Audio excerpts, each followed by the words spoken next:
자유한국당 안상수 의원이 해리 해리스 주한 미 대사에게 우리가 북한과 종전선언을 하면 안 된다는 말을 한 것으로 전해졌습니다. 이 뒤늦게 부임한 해리 해리스 주한 미 대사가 자꾸 구설수에 오르는데 이 문제도 좀 살펴보겠습니다. 안상수 의원이 그러니까 해리 해리스 주한 미 대사를 만나서 북한과 종전선언을 하면 안 된다라고 이야기했다는 거예요. 네. 그러니까 이게 지난 9월이었었는데요. 근데 네. 좀 뒤늦게 상황이 알려졌는데 여야 의원들과 해리스 대사 해리스 대사하고 여야 의원 9명이 만났다고 합니다. 네. 주로 이제 관저로 많이 초청을 해서 식사를 하면서 대화를 나누거나 이렇게 많이 하는데요. 그 자리에서 안상수 의원이 북미회담을 내년 총선 전에 하면 안 된다. 그리고 촛불 집회를 언급하면서 종북 좌파 이런 얘기를 했고 종북 좌파들이 미군 철수를 주장하게 될 것이다. 이런 발언을 했다고 해서 지금 논란이 일고 있습니다. 네. 그러니까 남북은 70년 동안 휴전 상태인데 종전 선언을 하게 되면 종북 좌파들이 주한미군 철수를 주장할 것이고 네. 유엔 사령부 해체로 갈 거니까 종전 선언을 하면 안 된다.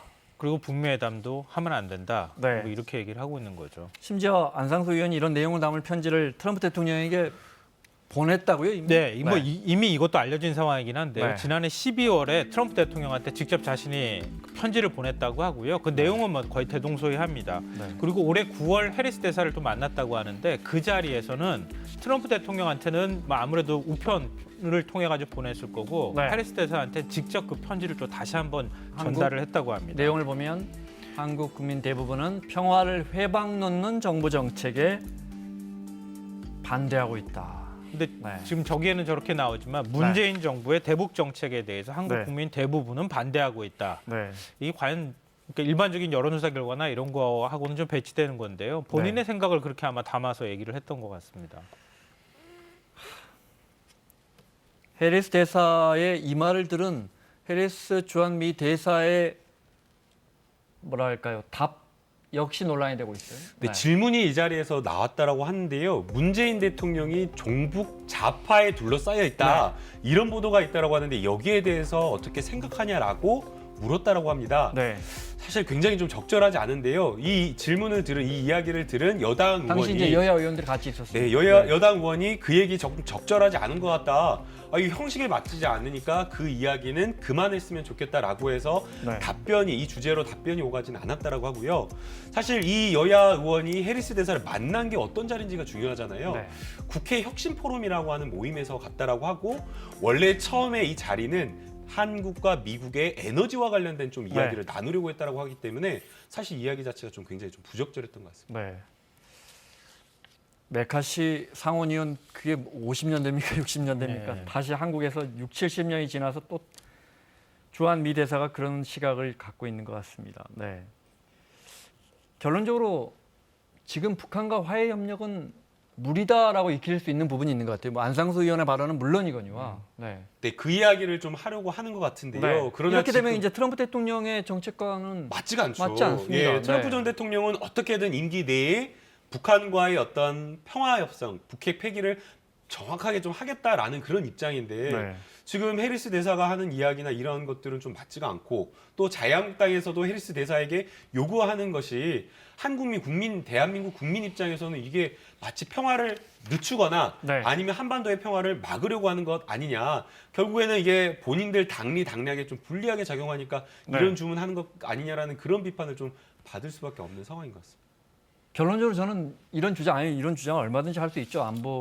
모두 다 안보를 걱정해서 나오는 이야기니까요. 그런데 어떤 방법이 있나 궁금해요. 화해 협력 말고 궁극적으로 제가 질문을 여쭤보는 건 2015년 여름입니까? 북한이 전면전 불사하겠다고 하고 박근혜 정부 시절에 뭐 정군 비상대기하고 그때 뭐 종편 앵커가 군복 입고 진행하고 마치 내일 전쟁 날 것처럼 그렇게 하면 우리 안보가 튼튼해지는 겁니까? 아니, 전쟁을 억제하고 완전히 굴복시킬 수 있을 정도의 안보, 군사력을 가지면 그 방법이 맞겠죠. 네. 그러나 그럴 수가 없는 그런 상황이고 그런 어떤 자유한국당에서 주장하는 계속해서 그런 어떤 군사력을 강화하는 방향으로 가게 되면 네. 북한과의 문제도 해결할 수 없을 뿐만 아니라 동북아 지금 아시아에서 중국과의 어떤 갈등, 러시아와의 갈등까지 부추기는 상황이기 때문에 네. 국방력은 튼튼히 가져가야 되겠지만 그러나 대화와 협력은 계속해서 나아가야 되는 게 문제 해결의 방법이라고 생각합니다. 그게 이제 아마도 뭐 구체적인 방법은 여러 가지 의견이 있겠지만 우리 국민 다수가 생각하고 있는 여러 가지로 부족하고 북한에 대해서도 미국에 대해서도 우리 정부에 대해서도 미흡하고 실망스러운 부분이 있지만 결국은 화해 협력밖에 없을 거다고 생각하는 게 우리 국민들의 다수의 생각일 것 같은데 안상수 의원은 그렇게 생각하지는 않는 것 같습니다. 그러니까 생각이 다른 거죠. 네. 힘으로 압도해서 평화를 얻어내는 방식으로 가야 한다. 이런 식의 사고방식을 하는 거죠. 그러니까 이런 얘기들은 결국은 이전에도 많이 나왔던 것처럼 네. 북한 체제 붕괴를 유도하는 방식으로 가는 이런 네. 방식의 뭐 통일이든 남북 평화를 지향한다 이렇게 볼 수 있는데요. 네. 이명박 정부부터 사실은 추진해왔던 정책이라고 볼 수 있는데 그렇습니다. 그게 네. 성공했다고 볼 수 없잖아요. 오히려 전쟁 위기가 더 고조되는 상황으로 갔기 때문에 그 방식으로는 되지 않는다. 결국은 힘에 의해서 또 군사력에 의해서 북한 체제를 붕괴하는 것은 현실적으로 불가능하다고 보니까 차라리 그러고 난 다음에 그다음에 북한이 붕괴하고 나면 남북 통일 비용이나 이런 것들은 어떻게 감당하겠습니까? 자, 점진적으로 통일을 추구하는 방향으로 가는 것이 맞다. 이런 것이고요. 그 과정 속에서 대화를 통해서 북한이 대외 네. 개방을 하는 방식으로 스스로 북한이 변화하도록 만드는 게 현재 정책이 아닐까 싶습니다. 네. 네. 해리스 대사의 그 발언 관련해서 최근에 저희가 이해운 정보위원장도 불러서 직접 이야기를 들어봤는데 이해운 의원과도 얼마 전에 상견례처럼 해서 만나자고 했다가 한참 된 이야기죠. 근데 얼마 전에 알려진 거죠. 네. 이따가 전부 방위비 이야기 잔뜩 했다는 거 아니에요. 네. 그 30분 동안 만나는 동안 방위비 분담금 얘기를 한 20번 정도 했다. 이해운 의원은 그렇게 네. 얘기하고 있는데요. 국회 또 정보위원장이잖아요. 그렇습니다. 네. 정보위원장을 겸하고 있는 의원을 만난 자리에서 한국이 일본이 쓰는 돈의 한 5분의 네. 1밖에 지금 안 쓰고 있다. 이 얘기를 계속 반복해서 했다는 얘기는 방위비 지금 50억 달러 얘기 나오고 있는데 네. 지금보다 한 5배 더 인상해 줘야 된다. 이렇게 압박을 하는 거나 똑같은 거 아니냐. 네. 이거는 외교 결례다 이런 비판이 있었죠. 그러니까 예를 들어 미국의 장관급 관료가 우리 국회의원에게 이야기하는 것과 외교 사절단이 이야기하는 것과 주한 미 대사가 이야기하는 것과 미국의 뭐 정치인이 이야기하는 것과 다 다른데 이럴 수 있는 건 예를 들어 우리나라의 다른 나라에 가 있는 그 나라 한국 대사가 그 나라에 어떤 정치적 압박을 가하는 말을 해도 되는 건지 궁금해요. 대사의 네. 주 업무가 아니죠.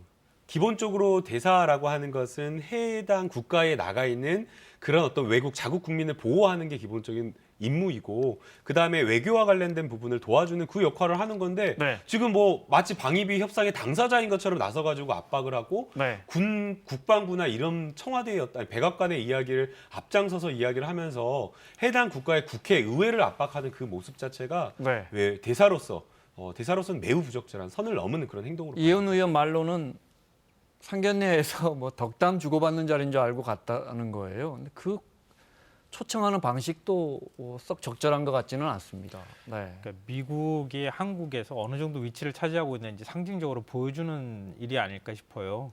그만큼 미국이 한국의 안에서 뭐 국회의원을 압박을 한다거나 이럴 수 있다고 생각하는 사고방식이 좀 깔려 있는 거 아닌가 싶은데요. 네. 보통 이제 대사 임명할 때 아그레망이라고 네. 그 상대국 국가의 동의를 받잖아요. 그거는 왜 그렇게 하겠습니까? 그 상대국과 본국에 있는 관계를 원만하게 풀어나갈 수 있는 사람이어야 한다고 하는 전제가 있는 것이거든요. 그래서 그 나라의 허락을 받는 과정이 있죠. 예, 네. 우리나라가 안 됩니다. 그 사람 대사로 못 옵니다라고 하면 못 오는 거예요. 네. 근데 그런 지위를 갖고 있는 대사가 일방적으로 미국에 오고만 한국에다가 계속 압력을 넣듯이 얘기를 했다. 이건 우리 입장에서는 굉장히 네. 불쾌할 수밖에 없는 상황인 거죠. 해리스 대사가 자꾸 도마에 오릅니다.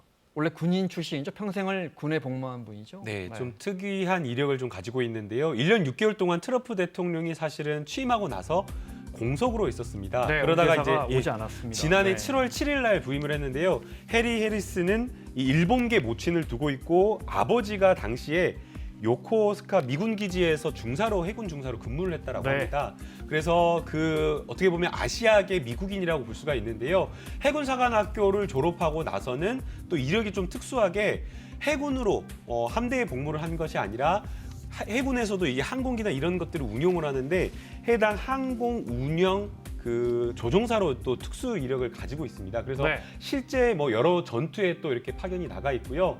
사실 트럼프 대통령이나 그 이전에 오바마 대통령 때 아시아와 관련되어서 태평양대 사령관을 했다 보니까 동북아시아의 여러 전략을 짠 그러한 어떤 이력 네. 때문에 우리나라의 미국 대사로 임명이 됐고요. 사실 미국 대사로 부임을 했을 때에는 우리나라에서 거는 기대가 굉장히 컸습니다. 아무래도 근무한 이력도 있고 아시아와 관련되어서 인연이 있기 때문에 한국을 많이 이해해 줄 거라고 했는데 좀 전혀 다른 것 같습니다. 네. 취임 직전에 해리스 대사가 우리 국민들에게 인사하면서 자신을 소개한 영상 잠깐 볼까요? For decades now, our two nations have stood together, the closest of friends and the strongest of allies. I intend to do everything I can to maintain that bond. My father served in the U.S. Navy, mostly in East Asia. He would talk story about his Korean War experiences and being stationed in Chinhae, where he worked alongside the Korean Navy. Now, I visited South Korea countless times myself. I've enjoyed working with the Korean military and was honored to receive Korea's Tongil National Defense Medal in 2014. 네. 자꾸 구설수에 오릅니다. 우리 정부가 공교롭게 지소미아 지소미아 연장하지 않겠다고 발표한 날 무슨 행사 있었는데 안 가버리고 그냥 햄버거 먹어버렸죠. 네, 우리나라 국책기관하고 그 다음에 그 전역하신 분들 이제 전역자 전후 협의회에 있는데 네. 그 해당 협의체와 행사를 기념식을 하려고 했는데요. 그것을 갑작스럽게 전부 다 취소를 했다라고 이야기를 하고 있고요. 네. 만약 급한 일정이 있어서 안보 인사를 취소했다라고 한다면 이해를 하고 양해를 해줄 수가 있는데 행사 취소 이후에 굉장히 미국 브랜드죠. 굉장히 유명한 수제 햄버거 가게에 개업식에 참석을 하고 네. 그 개업식에 참석한 것을 마치 좀 홍보라도 하듯이 또 SNS상에 올리면서 네. 미국산 쇠고기로 만들어가지고 맛있는 뭐 브랜드다라고 하면서 홍보를 해서 그런 부분이 또 구설수에 올랐습니다. 네. 아까 어머니가 일본계라고 외모로는 잘 모르겠네요. 네. 어머니가 일본계. 그러면 네. 공교롭게 지소미아는 사실 한일 군사정보보호협정인데 그런 미묘한 관계에서 우리 입장에서는 물론 이렇게 해서 판단할 문제는 아닙니다. 외교안보적 시 주한미 대사의 외교안보적 시각 그렇지만 공교로운 부분이 있네요. 어머니가 일본계라는 건. 네, 그렇다고 하더라도 더 조심했어야 했는데 그러지 않아서 문제인 거죠. 네. 이게 어머니가 일본계라고 단순히 얘기하는 뭐 그런 문제를 떠나서요. 네. 그 해리스 시니어가 이 주일 미군으로 근무할 때 그때 일본의 어머니를 만나서 네. 그 미군 기지에서 난 아들이 해리스 대사인 거예요. 그러니까는 이 동아시아의 어떤 군사적 상황 이런 인식도 높거니와 아무래도 일본에 대한 인식도 매우 강하겠군요. 네. 그동안에 어머니에 대해서 목의 혈통에 대해서 굉장히 자랑스럽다는 얘기들을 많이 하고 다녔고요. 네. 그리고 2차 세계대전 당시에 일본계 미국인들이 부대를 만들어서 그 2차 세계대전 때 참전을 한 적이 있어요. 네. 그 참전했던 부대원들한테 훈장을 주는 운동을 적극적으로 편다던가 그리고 어머니 모계에 대해서 굉장히 자랑스럽게 얘기하고 다니는 그런 행동을 많이 보였습니다. 네. 앞서 김성환 평론가가 미국이 해리스 대사를 보낸 건 해리스 대사의 저런 언행만으로 어떻게 우리를 생각하는지 어떻게 생각하는지를 엿볼 수 있다고 하셨는데 저는 좀 생각이 다른 게 그동안에 부임했던 수많은 주한미 대사들 보면 우리와 매우 친근한 사람들이 많았고 오히려 친한파가 와서 미국 정부의 입장도 생각하지만 우리 정부의 입장도 생각해주는 우리 입장 준비되어 있군요. 리퍼트 대사 같은 경우도 마찬가지고 리퍼트 대사 같은 경우는 뭐 아들 이름을 우리말 세준인가요 지을 정도로 네, 우리와 맞아요. 가깝게 지내지 않았습니까? 그러니까 최근에는 뭐 집을 그 연예 프로그램에서 네.